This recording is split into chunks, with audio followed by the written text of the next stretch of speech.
And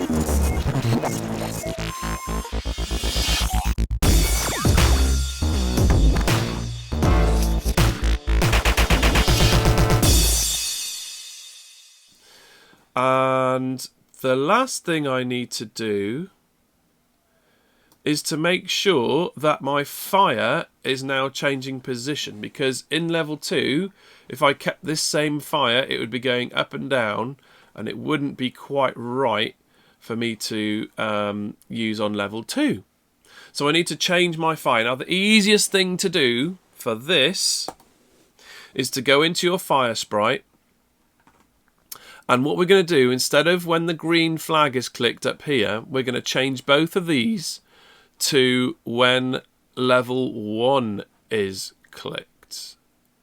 Okay, so not when level 1 is clicked, when level 1 backdrop happens. So we're just going to detach these and drag them over there, and we're going to put back in when backdrop switches to level 1 on that one, and when backdrop switches to level 1 on that one. There we go. I need to do a couple more things before I go. I need to choose when backdrop switches to level 2, we're going to hide this sprite. So I'm going to go to my looks tab and drag in a hide. Okay. Now the last thing I'm going to do before I set my level 2 fire up is I'm going to rename this sprite by just clicking on the sprite name here. I'm going to call it Fire Level 1. Now you will notice as soon as I've renamed that sprite there, it should, in my Explorer code, have renamed up here somewhere, if touching, there we go, if touching fire level 1. So it's renamed it nicely in here too. Okay, now then.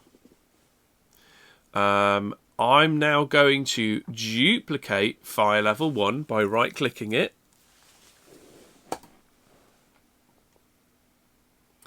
And it's already named it Fire Level 2. Fantastic! Which means, when do I want to hide it? Well, I don't want to hide it in Level 2. I want to hide it in Level 1.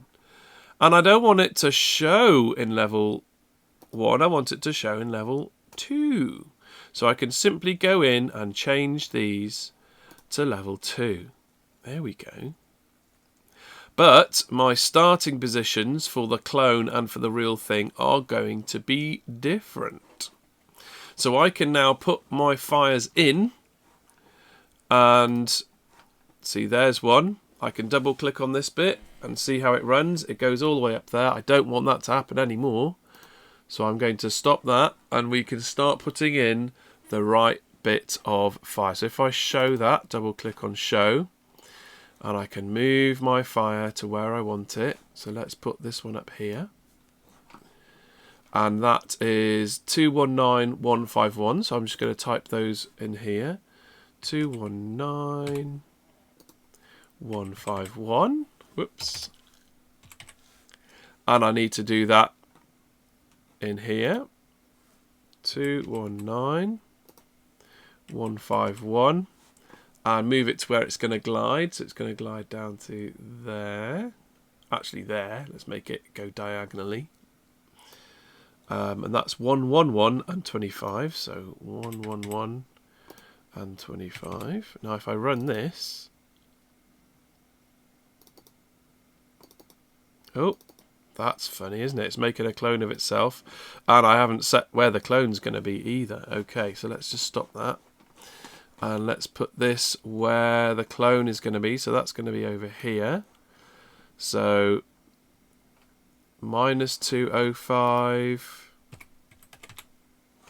and 49, which I need to put in there again. -205 and 49. And it's going to go all the way down to here, which is -96 and -70. So -96 and -70. Okay. Great. Okay, so that one is now moving up and down there. Fantastic. Okay, now I need to put into my Explorer code. Actually, one more thing. Let's change the colour of this fire. to make it a little bit more interesting. Should we make it green? Should we change the colour effect? All we have to do is stick in a change colour effect at the start of there, and it should. Oh, we've got a green and a blue. Fantastic. So that's going to make it a little bit more interesting. Let's see. In our Explorer, we need to now have a little bit of code for level 2 that talks about touching fire and sending it to the correct location. Okay, so let's just make this bit here rather than a green flag, we're going to go and put this in when backdrop switches to level 1. There we are. And now I can duplicate this whole thing. Let's put it over here. And we're going to change this to level 2. And obviously we're not touching fire level 1 anymore, we're touching fire level 2. And instead of going to those coordinates, we want it to go to, let's see, what was our coordinate for level 2? -201 and 139. Okay, so -201 and 139. Fantastic. Okay, we're going to test this now and see if it works, see if we can get onto level 2. Press green flag, off we go. I've got to remember to be really quick here because doing this in 30 seconds is pretty tricky. Here we go, all the way down, all the way down. Off he goes. Can he make it before that fire comes down? No! Oh, nearly. There we go. Up here, and we're going to go... Just wait. Oh, he's only got 8 seconds left. Can he make it? Oh, I touched the wall! Oh, no! I'm going to have to start again. Here we go. Okay. I'm sure you'll all be better than this than I am.